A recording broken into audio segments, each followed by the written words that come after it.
मिल सकता है केवल सेवा, तपस्या और बलिदान से। लेकिन महारानी, उन्होंने यह भी तो कहा था कि स्वराज प्राप्ति से बढ़कर स्वराज की स्थापना के लिए भूमि तैयार करना, स्वराज के लिए पत्थर बनना, और ये पत्थर बनना हमारा अधिकार है।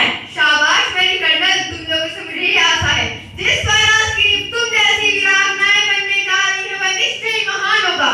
पर मुझे दुख इस बात का है कि हमारे पास ताकत्या जैसे सेनापति है, फिर भी हमारे सेना में अनुशासन नहीं है। हमारे पास ग्वालियर का किला है, फिर भी हम कुछ नहीं कर पा रहे। जानती हो क्यों? जानती हूँ महारानी, हम विलासिता में डूब गए हैं।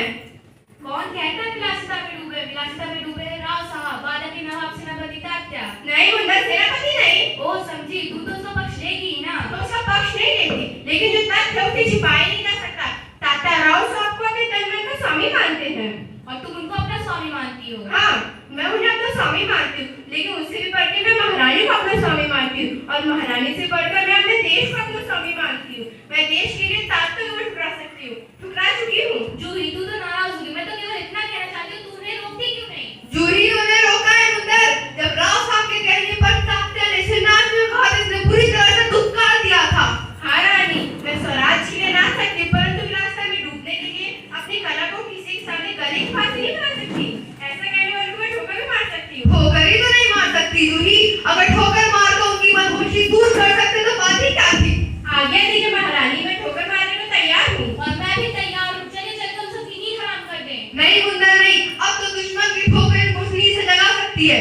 जूही, तू अगर ताकत हो सके तुरंत उन्हें आने के लिए कह। खोज ही नहीं सकती, आपके आगे होने पर मैं पाताल से भी खींच के ला सकती हूँ। महारानी, आपने सुना? क्या रघुनाथ? महारानी जनरल रोज की सेना ने मुराद में पेशवा की सेना को हरा दिया। क्या पेशवा की सेना हार गई? पेशवा की सेना हार गई, अच्छे हुआ। रघुनाथ, अपनी सेना को तैयार होने की आज्ञा दो। रोज ग्वालियर किला नहीं ले सकेगा। मैं जानता हूँ कि वह कभी नहीं ले सकेगा। मैं अभी सेना को कुछ के लिए तैयार करता हूँ। और जूही, तुम भी जाओ। लेकिन ठहरो, शायद सेनापति तात्या इधर ही आ रहे हैं। जी हाँ, ये तो सरदार तात्या ही है।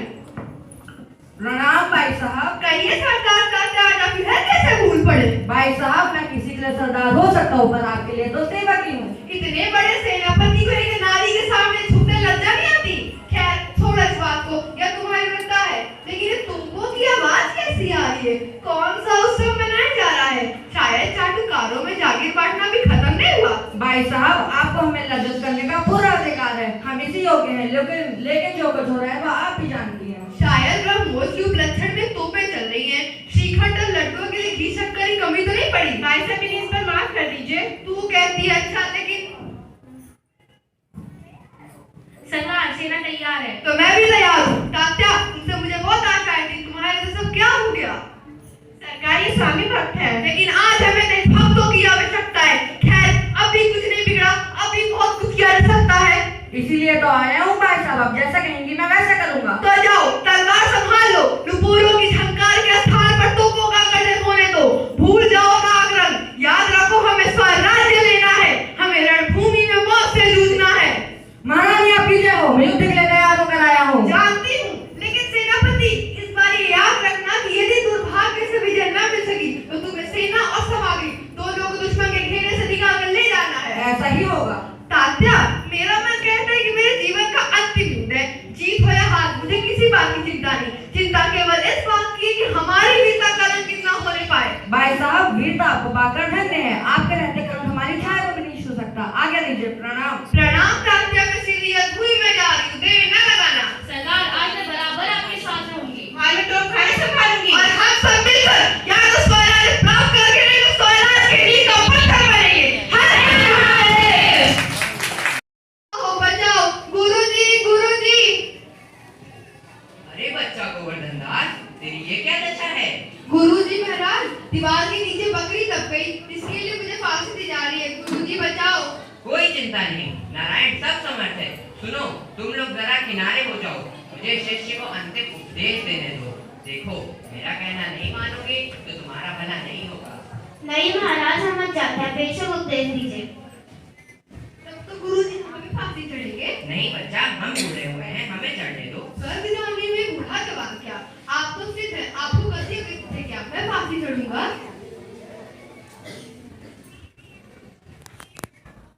ये क्या गोलमाल है?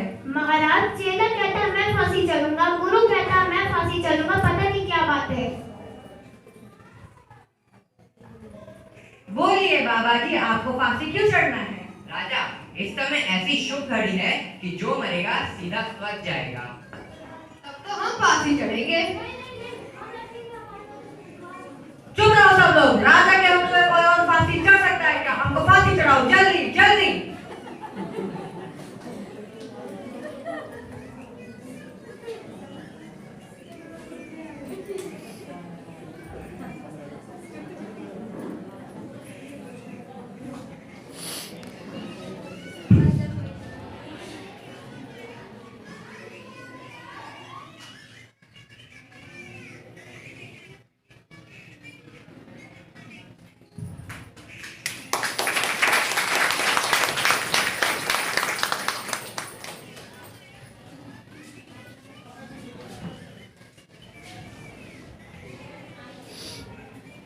आइए इस प्रहसन के किरदारों से आपका परिचय करवा दें।